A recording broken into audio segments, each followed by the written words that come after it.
तो इस लेक्चर में हम केमिकल बॉन्डिंग के एक बहुत ही बेसिक और इम्पोर्टेंट कॉन्सेप्ट की बात यहाँ पर हम करने वाले हैं और वो है हाइब्रिडाइजेशन। तो इस लेक्चर में हम हाइब्रिडाइजेशन के बारे में केवल इतना ही समझेंगे कि जब हमें सवाल में कोई भी केमिकल कंपाउंड दिया हुआ हो, वो कौन सा मेथड है जिसकी हेल्प से हम उस केमिकल कंपाउंड में किसी पर्टिकुलर एटम का हाइब्रिडाइजेशन पता लगा सकते हैं। तो चलिए इसके लिए हम बहुत ही एक सिंपल सा मेथड हम यहाँ पर पढ़ने वाले हैं और वो मेथड होता है जिसको हम बोलते हैं, या उस मेथड में हम सबसे पहले जो करने वाले हैं वो हम करेंगे स्टेरिक नंबर की कैलकुलेशन। सबसे पहले हम उस मेथड में स्टेरिक नंबर कैलकुलेट करना सीखें। अभी स्टेरिक नंबर क्या है और इसको कैसे कैलकुलेट करते हैं तो समझिए। देखिए, जब भी हमें कोई क्वेश्चन दिया हुआ होगा तो उस क्वेश्चन में एक कंपाउंड को दो तरीके से दिया जा सकता है। मतलब जब कोई केमिकल कंपाउंड में सवाल में दिया होगा तो उसको दो तरीके से दिया हुआ हो सकता है। कैसे कैसे हो सकता है कि उस क्वेश्चन में वो उस केमिकल कंपाउंड का हमें मोलेकुलर फॉर्मूला दे रखा हो, और ऐसा भी हो सकता है कि उस क्वेश्चन में हमें उस कंपाउंड का मोलेकुलर फॉर्मूला नहीं देकर उसका हमें स्ट्रक्चरल फॉर्मूला दे रखा हो। मोलेकुलर फॉर्मूला से मतलब फॉर एग्जांपल हमें दे रखा है कि एक कंपाउंड है CH4, तो ये इस कंपाउंड का मोलेकुलर फॉर्मूला है, ठीक है। और स्ट्रक्चरल फॉर्मूला अगर हमें ऐसे बता दें कि एक हमें कंपाउंड गिवन है जिसकी स्ट्रक्चर ये है, तो ये CH4 की स्ट्रक्चर है। तो इस तरीके से जब हमें कोई क्वेश्चन गिवन होगा तो उसको दो तरीके से दिया जा सकता है। पहले केस में वो मोलेकुलर फॉर्मूला दे सकता है और दूसरे केस में उसका स्ट्रक्चरल फॉर्मूला वो दे सकता है। तो हम इस लेक्चर में इन दोनों केस में सीखेंगे कि कैसे हम उसके लिए स्टेरिक नंबर कैलकुलेट कर सकते हैं। तो चलिए शुरू करते हैं अपना पहला केस, जब हमें मोलेकुलर फॉर्मूला गिवन हो। तो इस केस में स्टेरिक नंबर कैलकुलेट करने के लिए स्टेरिक नंबर कैलकुलेट करने के लिए अपने पास एक फॉर्मूला होता है, and that is half V plus M minus C plus A। ये अपने पास स्टेरिक नंबर कैलकुलेट करने का फॉर्मूला है, और इसमें जो हमने सिंबल्स यूज किए हैं वो कौन कौन से हैं तो समझिए जरा। यहां पर जो V है वो रिप्रेजेंट कर रहा है number of valence electrons, number of valence electrons. अभी वैलेंस इलेक्ट्रॉन से क्या मतलब है, तो आप इनको नंबर ऑफ वैलेंस इलेक्ट्रॉन भी कह सकते हो, और आप इनको सिंपली ऐसे भी कह सकते हो कि किसी भी एलिमेंट के जो आउटर मोस्ट सेल है, जो सबसे बाहर वाला सेल है, उसके अंदर कितने इलेक्ट्रॉन्स प्रेजेंट हैं उन्हीं को हम वैलेंस इलेक्ट्रॉन बोलते हैं। यहाँ पर V बन जाएगा नंबर ऑफ वैलेंस इलेक्ट्रॉन।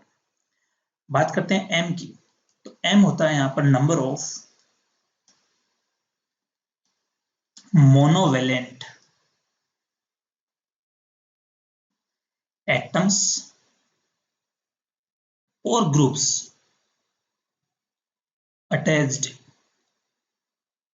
मतलब M यहाँ पर रिप्रेजेंट कर रहा है कि सेंट्रल एटम या फिर जिस एटम का हम हाइब्रिडाइजेशन पता करना चाह रहे हैं उससे कितने मोनोवेलेंट ग्रुप या फिर एटम जुड़े हुए हैं, उससे कितने एटम्स ऐसे एटम्स अटैच्ड हैं, वो रिप्रेजेंट करता है M को।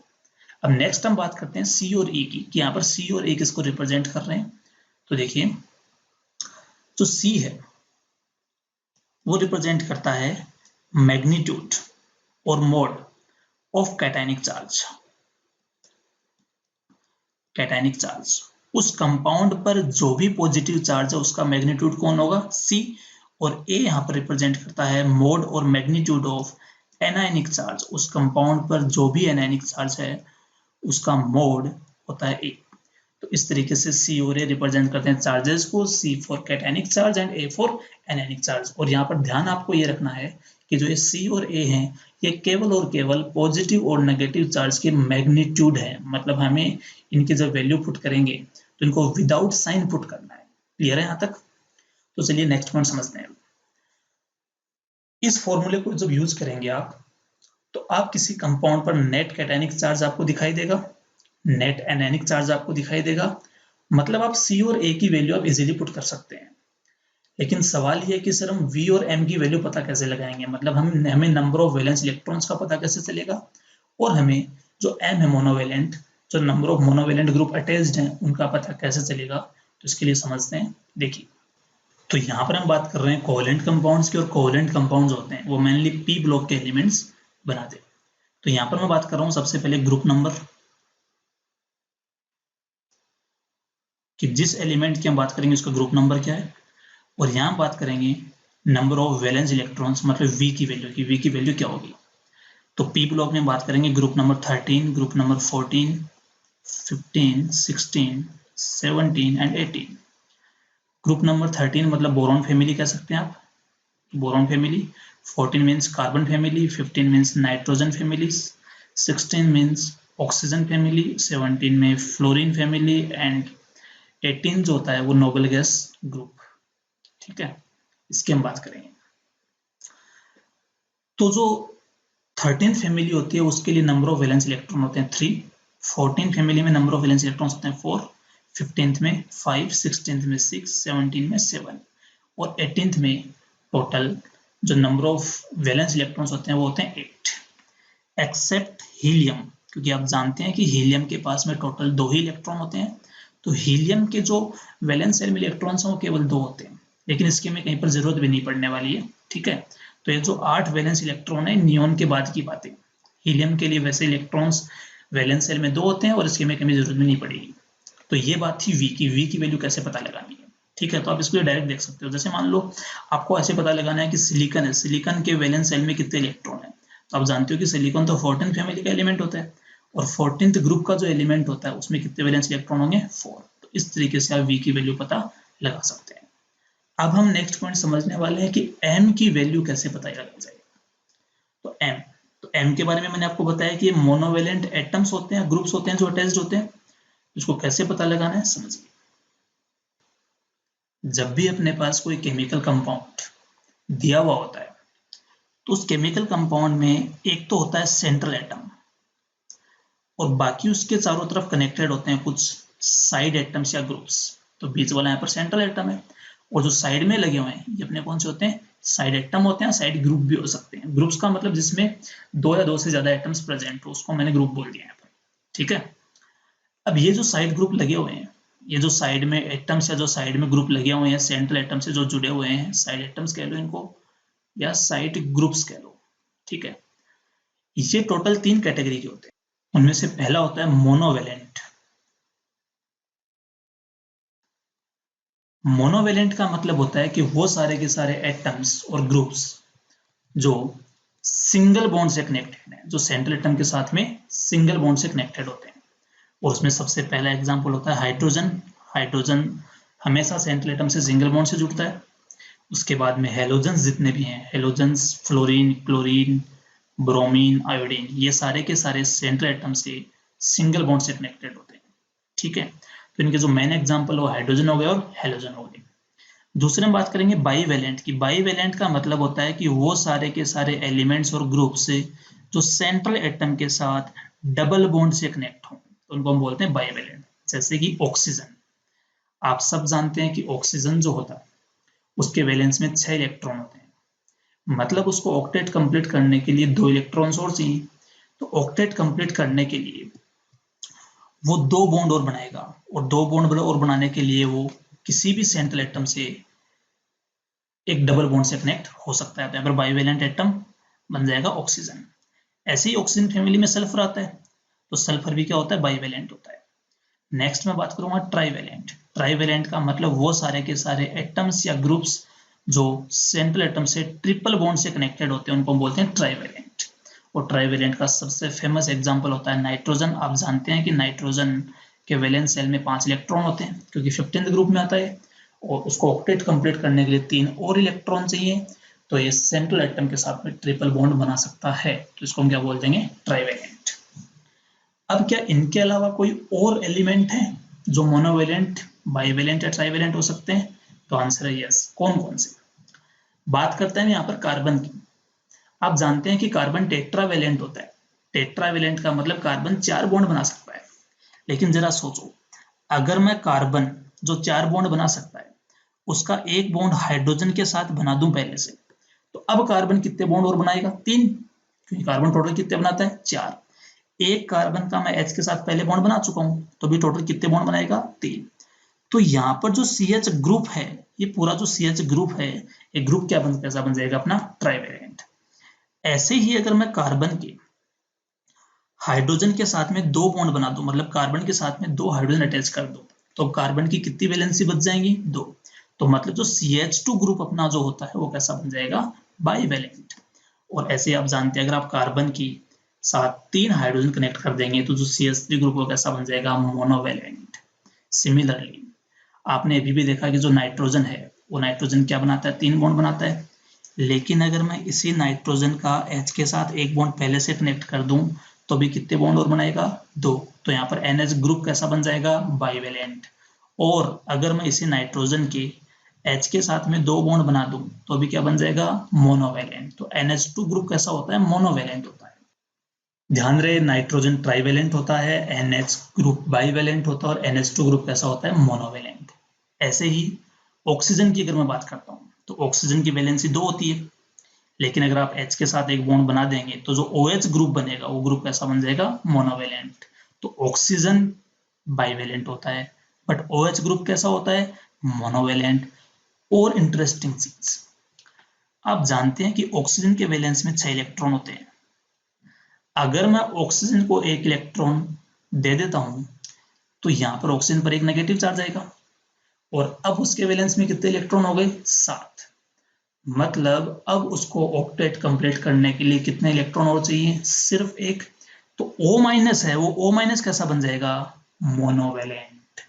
मोस्ट इंपॉर्टेंट बात ध्यान रहे, ऑक्सीजन जब न्यूट्रल होता है तब वो डबल बॉन्ड से जुड़ता है, लेकिन अगर ऑक्सीजन पे नेगेटिव चार्ज आ गया तो किससे जुड़ेगा? अब वो सिंगल बॉन्ड से जुड़ेगा। तो ऑक्सीजन के 3 केस हो गए, अगर ऑक्सीजन है तो बाईवेलेंट, OH है तो मोनोवेलेंट, और अगर O- है तो क्या होगा? मोनोवेलेंट। तो यहां पर ये अपने हो गए मोनोवेलेंट ग्रुप्स। मतलब आपको ध्यान क्या रखना है, जो M था, जिस कैपिटल M की हम बात कर रहे थे ना, कैपिटल M, वो कैपिटल M होता है कि उस सेंट्रल एटम के साथ में कितने मोनोवेलेंट एटम या ग्रुप कनेक्टेड। तो इस तरीके से हम V का पता लगा लेंगे, M का पता लगा लेंगे, कैटायनिक और एनायनिक चार्ज हमें उस कंपाउंड पे दिए हुए होंगे। तो इस तरीके से हम स्टेरिक नंबर की कैलकुलेशन कर सकते हैं। क्लियर है?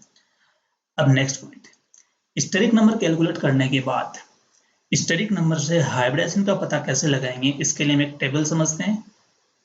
तो इस तरफ हम बात करेंगे स्टेरिक नंबर की वैल्यू क्या है उसकी, और यहाँ पर हम देखेंगे कि उसके जो कोरिस्पॉन्डिंग हाइब्रिडाइजेशन है वो कौन सा होगा। जब स्टेरिक नंबर 2 होता है तो हाइब्रिडाइजेशन होता है sp3 होगा, तो ये होता है sp2। अगर स्टेरिक नंबर 4 आए तो sp3, 5 हुआ तो sp3d, 6 हुआ तो sp3d2, 7 हुआ तो बन जाएगा sp3d3। जो सबसे पहला एग्जांपल है वो है CH4। देखिए, आपको एक कंपाउंड दे रखा है, उसमें आपसे पूछा गया है कि आपको जो कार्बन है, इस कार्बन का हाइब्रिडाइजेशन आपको बताना है। इस कार्बन का हाइब्रिडाइजेशन आपको बताना है। तो सबसे पहले आपको पता लगाना है कि वैलेंस इलेक्ट्रॉन्स कितने हैं। कार्बन कौन से ग्रुप का एलिमेंट होता है? 14th। और अभी भी हमने देखा था 14th ग्रुप का जो एलिमेंट होता है उसके लिए वैलेंस इलेक्ट्रॉन कितने होते हैं? 4। अब हम बात करते हैं मोनोवेलेंट M की। कार्बन के साथ कनेक्टेड कौन है? हाइड्रोजन। और थोड़ी देर पहले हमने देखा था कि जितने भी हाइड्रोजन होते हैं सारे के सारे मोनोवेलेंट होते हैं। तो यहाँ पर M की वैल्यू कितनी होगी? 4। क्या आपको इस कंपाउंड पे कोई कैटायनिक चार्ज दिखाई दे रहा है? नहीं, तो C की वैल्यू 0। क्या कोई एनायनिक चार्ज है? नहीं, तो A की वैल्यू भी कितनी होगी? 0। तो इस तरीके से जब हम इसका स्टेरिक नंबर यहाँ पर कैलकुलेट करेंगे तो आ जाएगा हाफ, V की वैल्यू 4, M की वैल्यू 4, कैटायनिक चार्ज 0, एनायनिक भी 0, तो यहाँ पर इसकी वैल्यू कितनी आ जाएगी? 4। जो हमने थोड़ी देर पहले टेबल देखी थी, टेबल में आप कह सकते हो कि स्टेरिक नंबर 4 के कोरिस्पॉन्डिंग जो हाइब्रिडेशन है वो कौन सा होता है? sp3। तो यहाँ पर हम CH4 में कार्बन का हाइब्रिडाइजेशन कितना आ जाएगा, sp3। तो आप पता लगा सकते हो कि मीथेन का जो कार्बन है वो sp3 हाइब्रिडाइज्ड होता है। नेक्स्ट एग्जांपल की अगर हम यहाँ पर बात करें तो NO2-, इसके बारे में हमें पता लगाना है। नाइट्रोजन इसका सेंट्रल एटम है, तो वैलेंस इलेक्ट्रॉन कितने होंगे इसमें, 5, क्योंकि नाइट्रोजन 15th ग्रुप में आता है। 15th ग्रुप वालों में वैलेंस इलेक्ट्रॉन कितने होते हैं, 5। अब बात करते हैं मोनोवैलेंट एटम्स की। नाइट्रोजन के साथ में जो कनेक्टेड है वो है ऑक्सीजन, और थोड़ी देर पहले हमने देखा था कि ऑक्सीजन कैसा होता है, बाईवैलेंट। तो यहाँ पर ऑक्सीजन बाईवैलेंट में चाहिए कौन से, मोनोवैलेंट। तो m की वैल्यू यहाँ पर कितनी होगी, 0। कैटायनिक चार्ज नहीं है कोई भी, तो 0। एनायनिक चार्ज कितना है, 1। मैंने आपको कहा था सिर्फ आपको एनायनिक चार्ज का मैग्नीट्यूड लेना है, तो यहाँ पर कितना आ जाएगा, 1। अब आपके दिमाग में यहाँ पर एक डाउट आया होगा कि आपने थोड़ी देर पहले कहा था कि जब ऑक्सीजन पे माइनस चार्ज आता है तो मोनोवैलेंट होता है। तो ध्यान रहे, इस NO2- के हमें अभी तक स्ट्रक्चर नहीं पता है, और जब तक हमें स्ट्रक्चर नहीं पता तो हम ऐसे नहीं कह सकते कि यहाँ पर ऑक्सीजन बाईवैलेंट है कि मोनोवैलेंट है। तो हम यहाँ पर ऑक्सीजन को हमेशा मोनोवैलेंट नहीं बाईवैलेंट मान के चलेंगे, जब तक हमें उसकी स्ट्रक्चर नहीं दी हुई होगी, ठीक है। तो यहाँ पर ऑक्सीजन के ऊपर भले ही नेगेटिव चार्ज है, हमें ये भी नहीं पता है फिलहाल अभी तक कि नेगेटिव चार्ज नाइट्रोजन पर है कि ऑक्सीजन पर है। तो यहाँ पर हम नहीं कह सकते कि ऑक्सीजन O- है या फिर ऑक्सीजन न्यूट्रल है। इसलिए जब तक कुछ भी नहीं पता हो तब तक हमें ऑक्सीजन को बाईवैलेंट ही मानना है, मोनोवैलेंट नहीं मानना है। तो यहाँ से स्टेरिक नंबर कैलकुलेट करेंगे, हाफ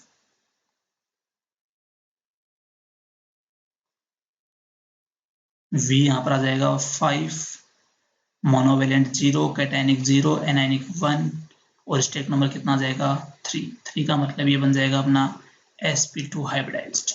तो इस तरीके से हम कैलकुलेट कर सकते हैं।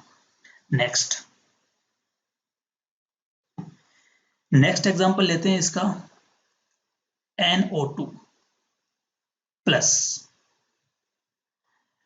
नाइट्रोजन सेंट्रल एटम है, वैलेंस इलेक्ट्रॉन इसमें 5 होंगे। मोनोवैलेंट ऑक्सीजन है सारे के सारे, तो कितने हो गए, 0। कैटायनिक चार्ज है इस पर कितना, 1। एनायनिक चार्ज कितना है यहाँ पे, 0। तो इसका जो स्टेरिक नंबर आएगा वो बन जाएगा हाफ 5 प्लस 0 माइनस 1 प्लस 0। तो यहाँ पर इसकी वैल्यू आ गई 2, और स्टेरिक नंबर 2 के कोरेस्पॉन्डिंग हाइब्रिडाइजेशन होता है sp। तो इस तरीके से आप इस फॉर्मूले से हाइब्रिडाइजेशन कैलकुलेट कर सकते हैं। Next example XeO2F2, xenon 18th group का एलिमेंट। तो इसके वैलेंस शेल में 8 इलेक्ट्रॉन होंगे। मोनोवैलेंट एटम्स यहाँ पर कितने हैं, तो ऑक्सीजन तो बाईवैलेंट होते हैं, फ्लोरीन कैसे होते हैं, मोनोवैलेंट। तो मोनोवैलेंट कितने हो गए यहाँ पे, 2। Cationic charge 0, anionic charge 0। तो इसका स्टेरिक नंबर आएगा यहाँ से हाफ 8 प्लस 2 माइनस 0 प्लस 0। तो यहाँ पर आ जाएगा 5, और स्टेरिक नंबर 5 के कोरेस्पॉन्डिंग हाइब्रिडाइजेशन होता है sp3d। नेक्स्ट एग्जांपल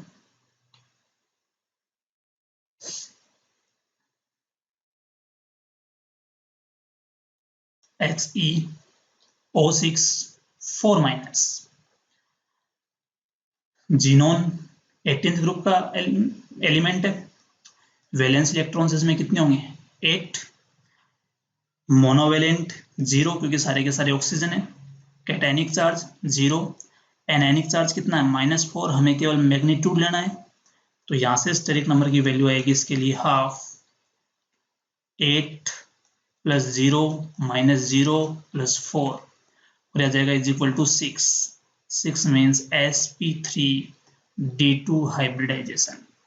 तो इस तरीके से आप किसी भी कंपाउंड का इस तरीके से हाइब्रिडाइजेशन पता लगा सकते हैं। चलिए एक एग्जांपल और देखते हैं यहाँ पर, I3-, और साथ साथ यहाँ पर हम बात कर लेते हैं I2+ की भी। तो देखिए I3- में आपको यहाँ पर 3 आयोडीन दिखाई दे रहे हैं। तो सबसे पहले आपको सर इसमें सेंट्रल एटम कौन सा होगा, तो हम एक काम करते हैं कि एक आयोडीन को तो सेंट्रल मान लेते हैं और 2 आयोडीन को हम साइड एटम मान लेते हैं, क्योंकि सेंट्रल एटम तो एक ही होगा यहाँ पर। तो इसको आप I2 माइनस बोल सकते हो। इस आयोडीन को आपने सेंट्रल एटम माना है, तो आप जानते हैं इस आयोडीन के वैलेंस में कितने इलेक्ट्रॉन होंगे, 7। साथ में मोनोवेलेंट, साथ में 2 आयोडीन जुड़े हुए हैं, तो वो कितने होते हैं, मोनोवेलेंट ही होते हैं दोनों के दोनों। तो Mb कितना होगा यहाँ पर, कैटायनिक चार्ज 0, एनायनिक चार्ज यहाँ पर कितना है 1।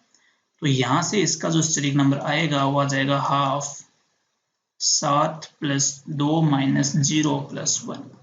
सोल्व करने पर कितना आएगा 5, और 5 का मतलब आप जानते हैं sp3 डिहाइब्रिडाइजेशन।